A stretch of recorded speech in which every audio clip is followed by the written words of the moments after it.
C'est toujours un plaisir de vous savoir nombreux derrière vos petits écrans. Mesdames et messieurs, merci de nous suivre à travers Espace TV et bienvenue encore dans ce nouveau numéro de Week-end Politique. Ensemble, nous allons faire le tour des partis politiques et nous allons donner la parole à ces hommes politiques qui aspirent donc diriger la République de la Guinée. C'est parti pour 52 minutes de tour politique.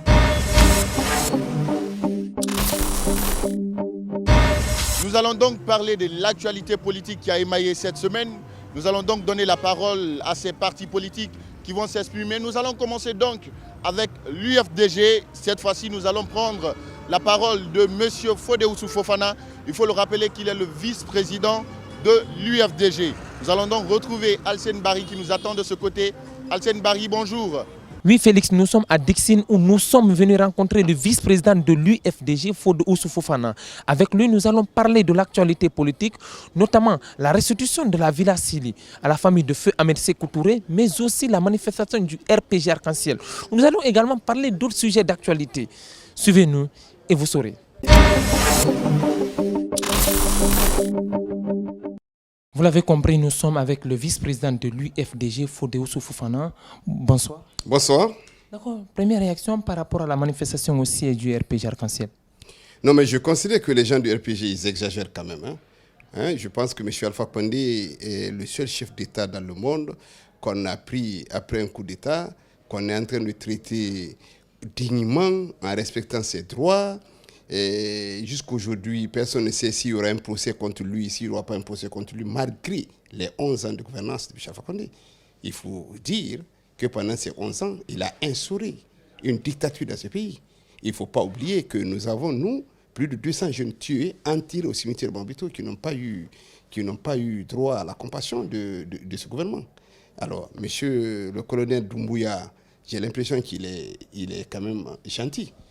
Et les gens du RPG Arc-en-Ciel, au lieu de le remercier du fait que jusqu'à aujourd'hui, personne ne sait si Michel Alpha Condé doit être jugé ou pas, il est quand même traité dignement, il paraîtrait à la Dixine, il fait du sport, il fait tout ce qu'il y a, et il ne trouve rien, sauf aller faire une manifestation pour dire qu'il faut le libérer. Je pense que ça, c'est dû aussi à la gentillesse de monsieur colonel Doumbouya. Moi, si j'avais un conseil à donner, c'est que il faut que le CNRD dise clairement quelle est la situation de M. Alpha Condé. Mon souhait le plus ardent est que M. Alpha Condé soit jugé et qu'il réponde de tout ce qu'il a eu à faire comme tort à ce pays-là. Comme ça, je pense qu'à partir de cet instant-là, les militants du RPG Arc-en-Ciel vont se calmer. Justement, par rapport à ça, les militants ont déjà porté, il y a certaines victimes ont déjà porté plainte contre le professeur Alpha Condé. Vous pensez que la démarche est normale? Écoutez, je pense que le CNRD a été très clair. La justice va être la boussole. Si certains citoyens qui ont été victimes sont allés porter plainte, il est de la responsabilité de la justice guinéenne d'examiner ce dossier et puis éventuellement, M. Alpha Condé n'est pas un dieu, c'est un être humain qui a géré ce pays pendant 11 ans comme il voulait, il se prenait pour un petit dieu. Ce qu'il mérite, c'est d'être jugé. Et si le colonel Doumbouya avait dit clairement quel était le sort qui était réservé à M. Alpha Condé, est-ce qu'il doit être jugé, est-ce qu'il ne doit pas être jugé, je pense que les militaires de RPG Arc-en-Ciel allaient se calmer. L'actualité du week-end, c'est aussi la restitution des cases Bellevue à la famille de feu Ahmed Sékou Touré. Aujourd'hui, comment vous avez accueilli cette nouvelle? Écoutez, je ne sais pas, honnêtement, par rapport à ça, si la case du Bellevue appartient à l'ancien président, M. Sékou Touré, si la case Bellevue appartient, si on le restitue, pour moi, c'est une très bonne chose. Mais il ne faut pas s'arrêter à Sékou Touré. Il faut aussi restituer tout ce qui a été bloqué, même par M. Alpha Condé. Parce qu'il faut dire que certains Guinéens aussi ont été victimes de M. Alpha Condé. Il faut rendre aussi la justice à ces gens qui ont été victimes de M. Alpha Condé. Maintenant, tous ceux qui ont perdu leurs parents pendant la gouvernance de M. Sékou Touré, toutes ces personnes-là aussi doivent rentrer dans leurs droits. Il ne faut pas qu'on s'arrête seulement à Sékou Touré. Il faut aller plus loin que tout ça. Au-delà de ça aussi, on a le CNT. Jusqu'à présent, le CNT n'est pas mis en place. Aujourd'hui, comment vous appréciez cela, ce retard au niveau de l'UFDG? Écoutez, nous attendons. Ce que nous avons fait, ce qui nous a été demandé a été déjà fait. Nous avons déposé la liste de nos membres au niveau du CNT. et nous attendons un retour. Et jusqu'aujourd'hui, on n'a pas de retour. Nous attendons et je pense que le CNT va être mis, en tout cas rapidement en place pour qu'on ait une idée du temps de la transition. Mais ça ne vous inquiète pas réellement? Écoutez, pas l'idée et la date de la durée de la transition. Écoutez, il faut faire très attention. Il ne faut pas juger les gens. Hein. Il ne faut pas se précipiter pour faire des jugements de valeur. Hein. Nous sommes dans une situation de transition. Hein, il faut d'abord reconnaître que le colonel Doumbouya a pris ses responsabilités pour nous débarrasser d'un dictateur qui a instauré une dictature ici, qui a bloqué les libertés, qui a tué des Guinéens, qui a fait ce qu'il voulait. M. Doumbouya, au risque de sa vie, et les gens du CND, ils ont pris le risque de leur vie pour aller nous débarrasser d'un dictateur. Maintenant, ils ont été très clairs, parce que les actes qui ont été posés, les discours qui ont été tenus, c'est de dire je ne serai pas candidat, aucun membre du CND ne sera candidat, aucun membre du gouvernement ne sera candidat. C'est déjà une bonne chose. Deuxièmement, en disant nous allons mettre le CNT en place, le CNT va travailler. Ce que nous avons fait, nous, en tant que parti politique, nous avons déposé la liste. Nous avons dit les partis politiques ont droit à 15 places. Je pense que tous les Guinéens savent qui est qui dans ce pays-là. Ce n'est pas compliqué. Quand on dit 15 partis, quand on dit il faut 15 places pour les partis politiques, on connaît le poids de chaque parti politique. On n'a même pas besoin de réfléchir. On sait qui est qui représente quoi, qui pèse quoi. De toute façon, ça c'est très clair. Nous espérons en tout cas qu'avant la fin de cette année, on va mettre en place le CNT pour que le travail commence, pour qu'on ait une idée de la période de la transition. Donc, la CEDEAO menace de brandir des sanctions contre la Guinée. Est-ce que vous pensez que c'est normal? La Guinée a besoin directement des sanctions pour aller vers l'avant? Écoutez, moi je n'ai pas envie de juger, je n'ai pas envie de parler de la CEDEAO. On était là. La CEDEAO, c'est devant la CEDEAO, devant la communauté internationale que M. Alpha Condé a modifié la constitution. C'est devant cette CEDEAO que M. Alpha Condé s'est donné un troisième mandat. Ils sont venus, ils l'ont reconnu. On a vu les représentants de la CEDEAO ici aller applaudir M. Alpha Condé. Il a fait ce qu'il voulait. Donc en attendant, à mon humble avis, il faut que la CEDEAO accepte de discuter et de négocier avec les membres du CND pour qu'ils s'entendent pour que la Guinée sorte de cette situation. Mais il ne faut pas oublier qu'on était dans une dictature. Tous les Guinéens en avaient marre de cette gouvernance de M. Alpha Condé. On ne veut pas d'autres problèmes. Ce pays-là n'a pas besoin d'être, si vous voulez, n'a pas besoin d'être bloqué. Ce pays-là n'a pas besoin de se retrouver dans d'autres situations. Nous, ce que nous demandons, si la CEDEAO veut jouer son rôle, il faut exactement que ce ne soit pas le syndicat des chefs d'État, que la CEDEAO accepte de venir négocier avec les membres du CND pour trouver un chronogramme, organiser une élection apaisée pour sortir la Guinée de cette situation. Alors, dernière question. On a vu pendant le régime du professeur Alpha qu'on vous a empêché de vous soigner, d'aller vous faire soigner. Comment tout cela s'est passé? Comment vous avez vécu cela? Non mais écoutez, je pense que ça c'est quand même très clair. Hein. M. Alpha Condé s'est adressé à moi, il a dit clairement que même si je perds mes yeux, je ne sauterai pas d'ici. Ça il l'a dit, ce n'est pas quelqu'un qui me l'a dit, c'est lui-même qui me l'a dit. Mais puisqu'il n'était pas Dieu, hein, aujourd'hui, grâce au CND, j'ai pu sortir pour aller voir mon médecin, je suis allé faire mon contrôle. Écoutez, moi je n'ai pas envie de parler de M. Alpha Condé. Pour moi, M. Alpha Condé n'est plus un homme politique, ce n'est plus un adversaire. Pour moi, c'est le passé. De toute façon, là où il est, il a compris qu'il n'est pas Dieu, qu'il est un être humain, mon souhait le plus ardent et qui répond de tout ce qu'il a fait comme crime, tout ce qu'il a fait comme dictature dans ce pays-là, qui répond pour que ça serve d'exemple. Parce que si on pardonne à M. Alpha Condé, qu'on le laisse partir comme ça, un autre chef d'État qui va arriver, il va faire exactement la même chose. Voilà comment se termine cette interview avec le vice-président de l'UFDG.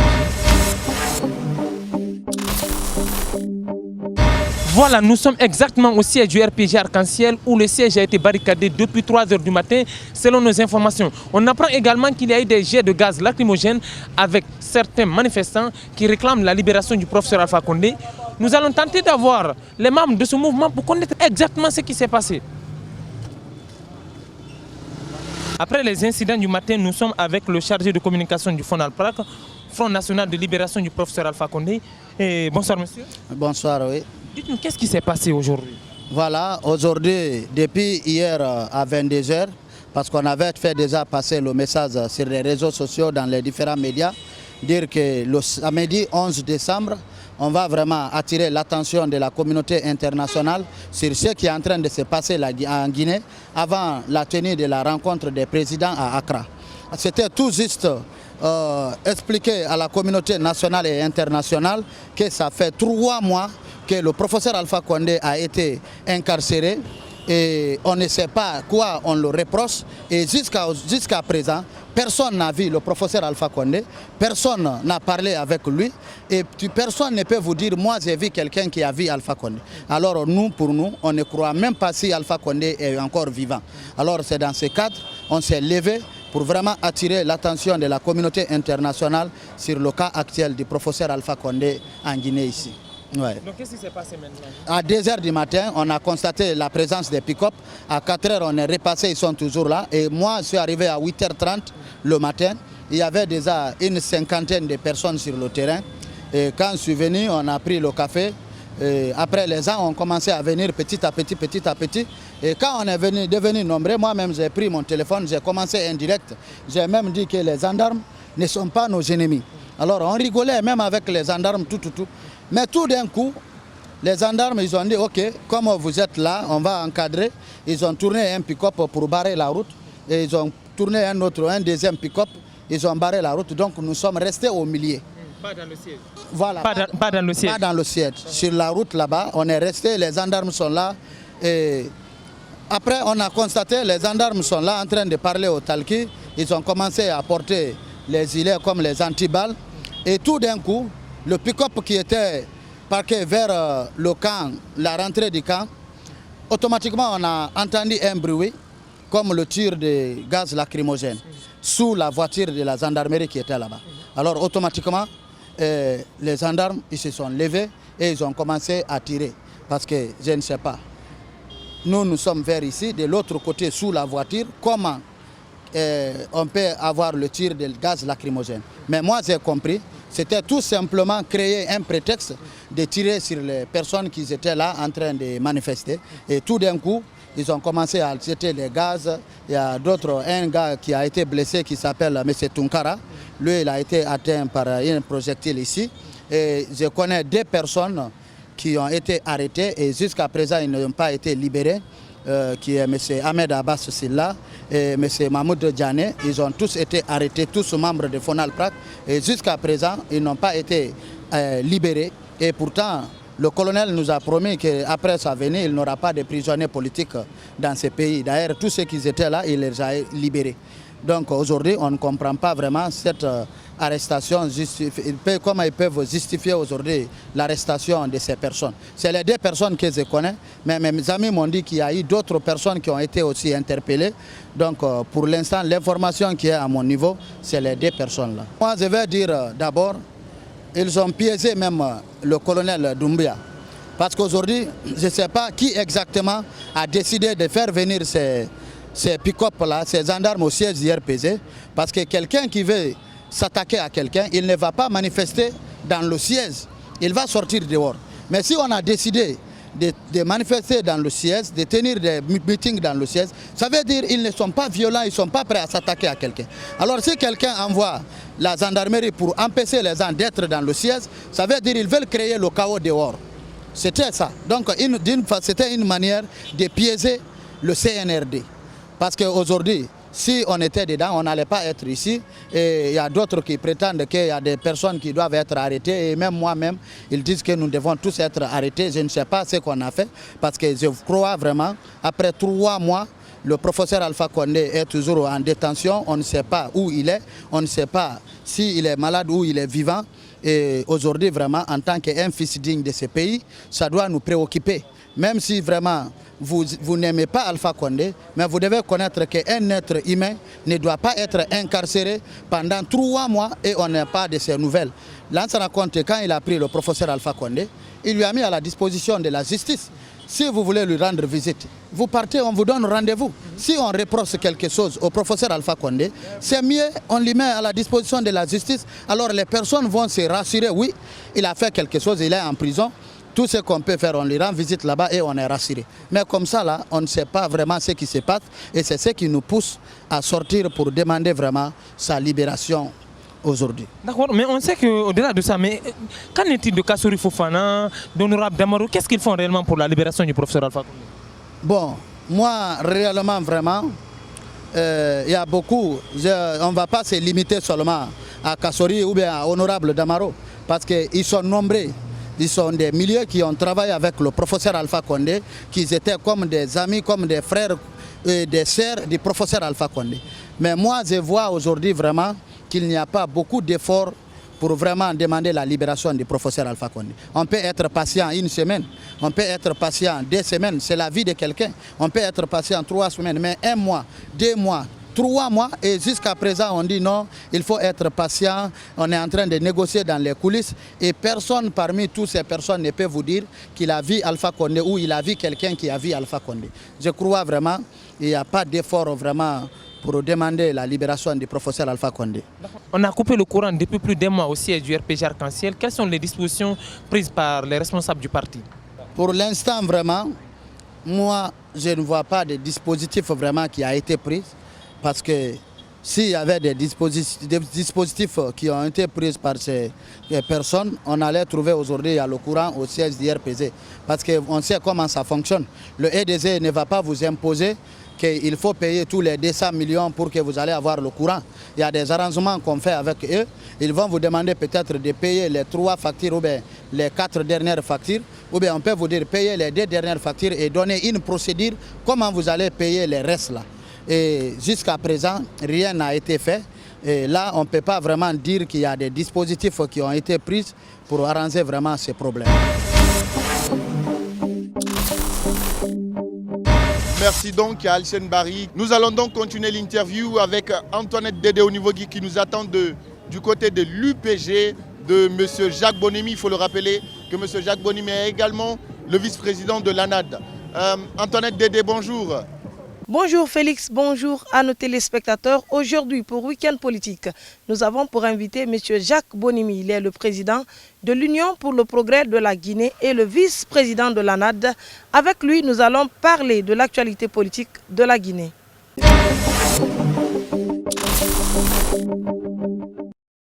Ici, avec nous, M. Jacques Bonimi. Il est le président de l'IPG et allié à l'ANAD. Bonjour, M. Jacques.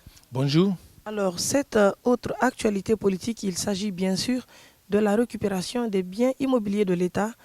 Hier soir, un décret du président de la transition, le colonel Mamadi Doumbouya, a demandé de remettre les clés des villas de la Belle-Vue à la famille du feu Ahmed Sékou Touré. Quel commentaire vous apportez à cette décision du chef de l'État? Bon, je ne suis pas du service qui gère les biens de l'État. Je ne suis pas non plus de l'habitat. S'il y a les dossiers de ce domaine-là qui prouvent que ça appartient au feu président Sékou Touré, quoi de normal de remettre ces biens à ses héritiers.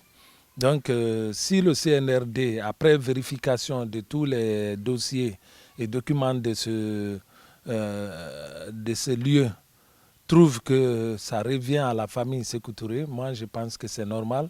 C'est vrai qu'on veut réclamer, on veut récupérer tous les biens de l'État, mais est-ce que ce bien-là de la Belle-Vue a été au départ pris par l'État pour s'en accaparer? Je ne sais pas, je ne connais pas tellement bien le dossier, mais je pense que si ça appartient à la famille, mieux vaut remettre à ses héritiers, et c'est une chose normale. Dans la foulée de la récupération de tous les biens de l'État, il faut aussi réfléchir sur les propriétés de chaque personne. Pas parce qu'il a été un président de la République, un chef d'État, mais c'est un Guinéen comme tous les autres Guinéens qui ont acquis des biens pendant qu'ils étaient en service. C'est comme mon domicile aujourd'hui. Si demain quelque chose arrivait et qu'on retourne à ma famille, je ne trouve pas d'inconvénient. Donc pour moi, c'est une chose normale. Alors, et en ce qui concerne les autres domaines, est-ce que c'est le moment de passer à ces actions selon vous? Est-ce qu'il n'y a pas d'autres priorités avant que le président ne se mette à récupérer des biens? Est-ce qu'il n'y a pas d'autres priorités selon vous, M. Bonimi? Non, il y a bien sûr d'autres priorités. C'est par exemple la durée de la transition qui est aujourd'hui une actualité. La communauté nationale et internationale réclame ça. Mais par rapport aux priorités, je crois que dans une transition, on peut mener parallèlement des opérations pour aller vers un résultat. escompté. Mais aujourd'hui, le fait que le CNRD veut bien récupérer les biens de l'État, moi je pense que c'est aussi une des priorités parce que les biens ont été bravés pendant le régime de M. Lansana Conté et plus encore pendant le régime de M. Alpha Condé. Donc il est temps que cette situation soit éclaircie pour permettre à ceux qui vont venir après la transition de s'occuper plutôt du développement que de se mettre à suivre des gens qui se sont accaparés des biens de l'État. Une chose que moi je fustige, c'est le fait de s'acharner contre ceux qui ont acquis les biens en oubliant ceux qui ont donné ces biens-là. Les administrateurs qui ont donné ces biens doivent être aussi poursuivis comme ceux qui les ont acquis. Et malheureusement, chaque fois, on essaie de blâmer ceux qui les mêmes sanctions pour tous, le voleur et le receleur. Même pas les mêmes sanctions. Eux, ils doivent être plus sanctionnés parce qu'ils avaient comme devoir de gérer les biens de l'État. S'ils se sont permis de brader ces biens-là, de les vendre à tierces personnes, il faut qu'eux, ils soient aujourd'hui traités de la même façon, peut-être même plus que ceux qui ont acquis ces biens-là, parce que c'est des fonctionnaires indélicats qui se sont permis de vendre n'importe comment les biens de l'État. Pas seulement les fonctionnaires, tu as même des chefs de quartier, tu as ceux qui ont été dans les communes, ils se sont tous hués sur les biens de l'État, même les petits lopins. Ça fait que les enfants sont aujourd'hui obligés de jouer dans les rues. Partout où il y avait des terrains réservés pour les loisirs dans les quartiers, ça a été vendu. Même les cimetières ont été vendus. Combien de temps vous pouvez accorder au CNRD? Bon, nous à l'ANAD, on est allé sur des bases concrètes. Nous avons essayé de voir qu'est-ce qu'il faut mener comme opération pour arriver aux élections de fin de transition. Et nous avons pensé qu'en 15 mois, on pouvait faire tout ça et aller aux élections. Au maximum 18 mois. Je crois que l'ANAD a été clair et c'est sur la base des opérations concrètes à mener pour aller à ces élections-là. Il ne s'agit pas de mettre assez de temps parce qu'une transition commence bien avec la facilité, mais vers la fin, les difficultés s'annoncent. Vous voyez déjà les agitations de la communauté internationale avec les sanctions qui s'annoncent par-ci, par-là. Nous pensons qu'aujourd'hui, le CNRD est en harmonie avec la communauté nationale et la communauté internationale. Il doit continuer sur cette lancée pour lui permettre de franchir les différentes étapes de la transition pour ne pas se mettre en mal et avec la communauté guinéenne et avec la communauté internationale. Donc à cette allure, vous voulez dire que le CNRD veut s'éterniser au pouvoir, c'est ça? Non, pour l'instant, on ne peut pas le dire. Mais nous avons besoin de savoir même la durée de la transition. Mais est-ce que si la durée de la transition est définie, il n'y aura pas une certaine pression de la part des politiques? Mais pourquoi une pression? Moi, je crois que le CNRD a une mission claire. Et cette mission, c'est de mettre en place les bases réelles du développement de notre... Par exemple, 2 ans sont fixés pour la date de la transition et qu'ils ne parviennent pas à combler c'est des objectifs. Vouloir déborder cette date, est-ce que ça ne va pas surgir à autre chose? Est-ce que ça ne va pas donner un autre résultat, M. Jacques? Moi, je vais vous retourner la question. À quand commence la transition? Parce qu'on n'est pas encore en transition. Nous sommes dans une période d'exception. C'est tout ça qu'il faut préciser. Et à partir de la date où la transition va commencer, on va commencer à dérouler. Et le déroulement, ça va être aussi simple. Quand on veut organiser une élection, on mène plusieurs opérations en même temps. Les choses vont parallèlement. Ça ne veut pas dire qu'on va commencer une activité, finir cette activité avant de commencer une autre. Non. Même la récupération des biens, l'inculpation de M. Alpha Condé et de tous ses acolytes peut se faire concomitamment. Oui, concomitamment pour aller vers la fin de cette transition.